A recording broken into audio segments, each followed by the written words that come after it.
Hai guys, balik lagi bareng gue Kulki. Di video kali ini kita akan ngebahas gimana caranya ngebangun habit baik dan menghilangkan habit buruk dari buku The Atomic Habits. Check it out.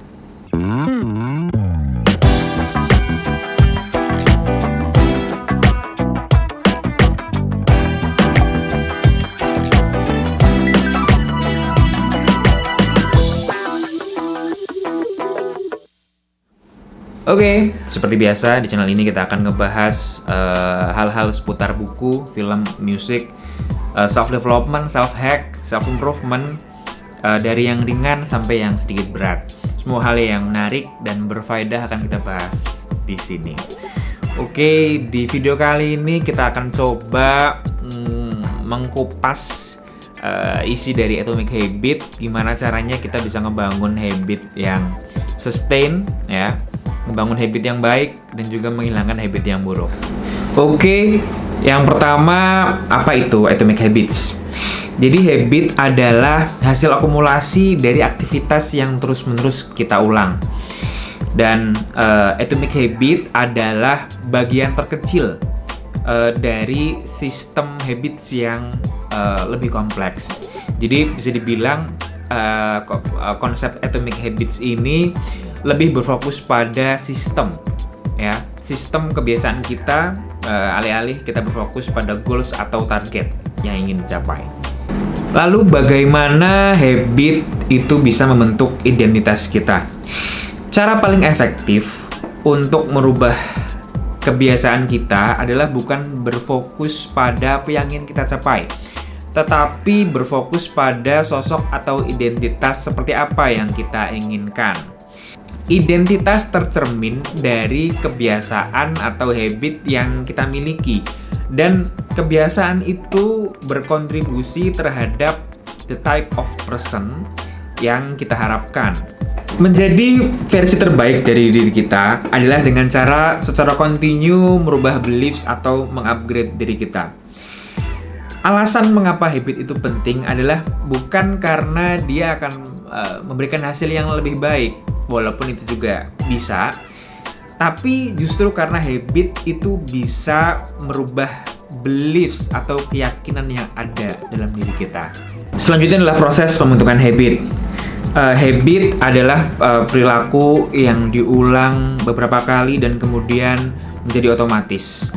Tujuan tertinggi dari habit adalah agar kita mampu menyelesaikan suatu masalah dengan effort atau usaha yang sesedikit mungkin. Habit biasanya berbentuk siklus yang terdiri dari beberapa step. Yang pertama adalah cue atau bisa kita bilang isyarat. Yang kedua adalah craving atau hasrat. Kemudian ada response dan reward. James Clear membagi ada 4 law atau 4 prinsip yang akan membuat habit kita menjadi sustain. Prinsip yang pertama adalah make it obvious atau membuatnya menjadi jelas. Cara yang pertama adalah dengan menggunakan habit scorecard. Dengan latihan yang cukup, otak kita akan terbiasa atau terlatih untuk bisa memprediksi hasil akhir dari sebuah cue atau isyarat tanpa memikirkannya secara sadar. Ketika sesuatu sudah menjadi kebiasaan, maka kita akan berhenti untuk memperhatikan apa yang sedang kita lakukan pada saat itu. Proses perubahan perilaku diawali dari kesadaran, sehingga kita harus menyadari dulu apa kebiasaan kita sebelum kita bisa merubahnya. Kita bisa mulainya dengan membuat habit scorecard, yaitu membuat list habit atau daftar habit yang biasa kita lakukan dalam satu hari dan menandai masing-masing habit itu dengan tanda plus jika itu adalah habit yang baik, dan kita tandai dengan minus jika habit itu buruk, dan kita bisa tandai dengan equal atau sama dengan jika habit itu bersifat netral. Misalnya gue punya kebiasaan tiap pagi gue fasted walk selama 35 menit dan gue tandai itu sebagai habit yang baik. Jadi gue tandain plus atau positif. Setelah itu gue lanjutin dengan makan nasi uduk ya. Dan itu gue tandai dengan equal atau sama dengan, karena gue anggap itu habit yang netral. Dan bisa jadi itu berbeda dengan orang-orang yang punya target diet atau ingin punya berat badan ideal. Bisa jadi kebiasaan makan nasi uduk itu bisa dia tandai sebagai bad habit. Nah, itu semua tergantung kepada belief atau keyakinan yang kita masing-masing. Dan dengan membuat daftar habit itu, kita bisa punya peta habit mana yang bisa kita pertahankan dan habit mana yang perlu kita rubah. Cara yang kedua membuat habit kita menjadi jelas adalah dengan membuat implementation intention dan juga habit stacking. Cue atau isyarat yang paling umum dari sebuah perilaku adalah waktu dan tempat. Membuat implementation intention bisa jadi adalah cara yang tepat untuk memasangkan antara kebiasaan dengan waktu dan tempat yang spesifik. Formula implementation intention adalah gue akan ngelakuin A pada waktu B di tempat C. Kemudian susunlah habit stacking dengan menggabungkan kebiasaan baru dengan kebiasaan yang ada. Formulanya adalah setelah gue ngelakuin kebiasaan A, yang itu adalah kebiasaan yang sekarang, gue akan ngelakuin kebiasaan B, yang itu adalah kebiasaan baru yang pengen kita lakuin. Dengan demikian kita jadi punya semacam alarm dalam diri kita. Karena kebiasaan baru yang ingin kita lakuin itu sudah embed atau sudah menyatu dengan kebiasaan lama kita. Misalnya, gue pengen ngebangun habit menulis gratitude journal tiap malam sebelum tidur. Maka habit stackingnya adalah setelah gue gosok gigi, gue akan menulis 10 hal yang bisa gue syukuri di hari itu. Begitu seterusnya, lo bisa nulis habit stacking untuk aktivitas di pagi hari atau di malam hari lo. Next, cara yang ketiga untuk membuat kebiasaan kita menjadi suatu hal yang jelas adalah dengan mendesain lingkungan kita. Perubahan kecil pada lingkungan akan memberikan dampak besar pada perubahan perilaku seiring berjalannya waktu. Setiap kebiasaan dipicu oleh cue atau isyarat yang paling dominan muncul. Maka ketika kita mengkondisikan lingkungan di sekitar kita, maka lingkungan tersebut akan menjadi cue atau isyarat munculnya sebuah kebiasaan atau habit tertentu. Oleh karena itu, akan lebih mudah untuk membangun kebiasaan baru di lingkungan yang baru. Karena kita tidak perlu melakukan effort untuk melawan cue atau isyarat dari lingkungan yang lama.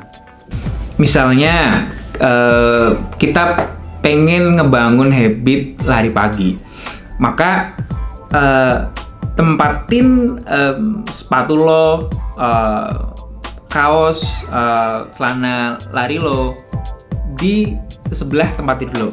Jadi itu akan menjadi sebuah cue atau isyarat untuk men-trigger lo supaya ketika bangun tidur lo langsung bisa untuk memulai aktivitas lari. Nah, pertanyaannya adalah gimana caranya kita bisa menghilangkan habit yang buruk dari perspektif make it obvious ini? Tipsnya adalah dengan mengurangi exposure dari cue atau isyarat yang bisa men-trigger kita melakukan suatu habit tertentu. Misalnya, kita punya kebiasaan nyemil di waktu malam. Nah, coba kurangi exposure terhadap cemilan dari yang tadinya kita punya stok banyak, kemudian kita kurangi stoknya dan sampai benar-benar kita bisa hilangkan cemilan itu, sehingga kalau kita mau nyemil kita harus beli dulu di warung. Jadi jauhkan pandangan kita sejauh mata memandang ya, untuk bisa memandang cemilan.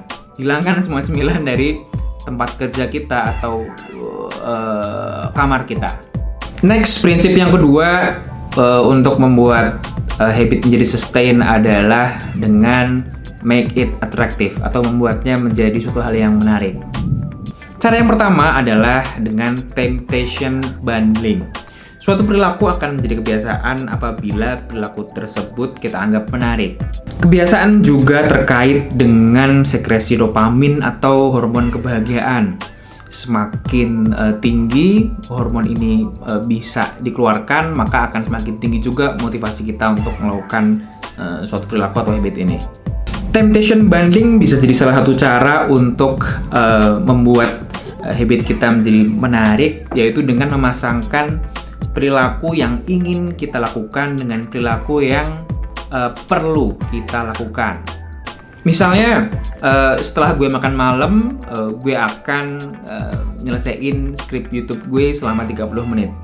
Setelah gue nyelesain skrip YouTube, maka gue akan lanjut nonton Netflix. Contoh yang lainnya lagi. Ini adalah habit yang berhasil gue bangun dengan memanfaatkan prinsip ini. Itu adalah ketika gue pengen ngedengerin podcast atau shortcast dan juga gue pengen ngebentuk habit fasted walk, maka gue memasangkan keduanya.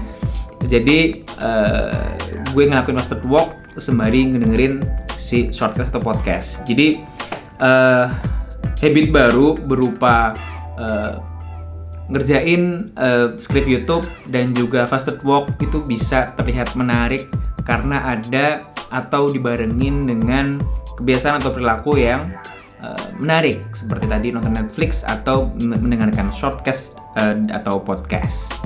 Next, cara yang berikutnya adalah dengan join culture atau bergabung dengan komunitas atau kelompok.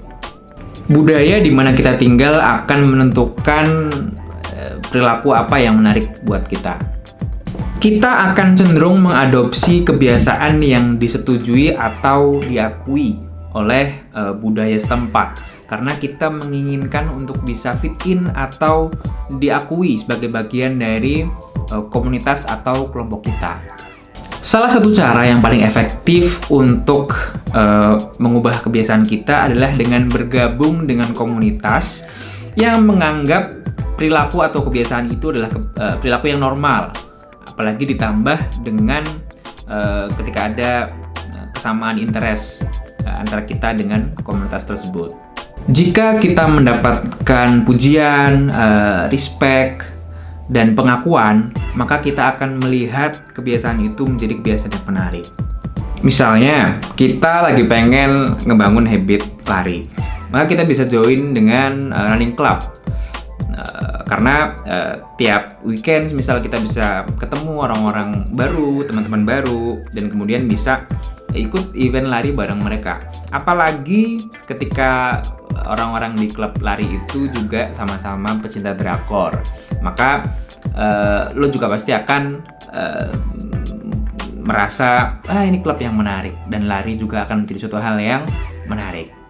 Next, cara berikutnya adalah dengan melakukan motivation ritual atau dengan memotivasi diri untuk mengubah asumsi terkait kebiasaan yang ingin kita lakukan.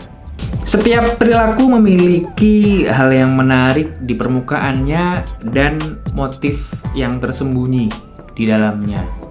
Kebiasaan kita adalah solusi dari kebutuhan mendasar kita.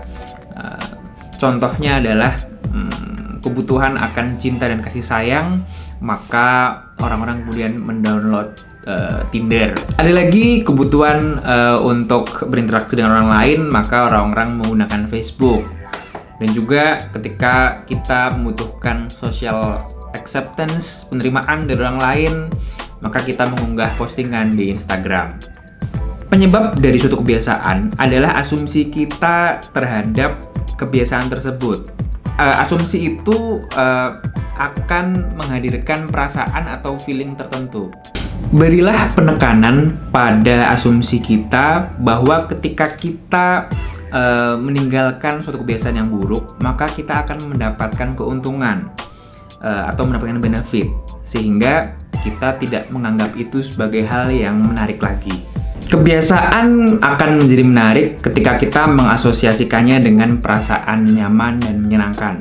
Begitupun juga kebiasaan juga akan menjadi tidak menarik ketika kita menghubungkannya dengan perasaan tidak nyaman dan perasaan yang tidak menyenangkan. Kita bisa melakukan ritual sebelum melakukan kebiasaan yang sulit dengan merubah asumsi kita terkait kebiasaan tersebut. Misalnya, kita ingin memiliki kebiasaan menabung. Sebelumnya kita punya asumsi bahwa kalau kita menabung, kita akan punya keterbatasan dalam membeli sesuatu yang kita inginkan. Maka rubahlah asumsi tersebut dengan berpikir bahwa ketika kita menabung, maka kita akan punya makin banyak opsi, makin banyak pilihan di masa depan. Financial freedom. Maka dengan itu kita bisa memandang menabung sebagai suatu hal yang menarik atau menyenangkan. Selanjutnya, prinsip yang ketiga adalah make it easy atau buat semudah mungkin kebiasaan itu untuk bisa dilakukan.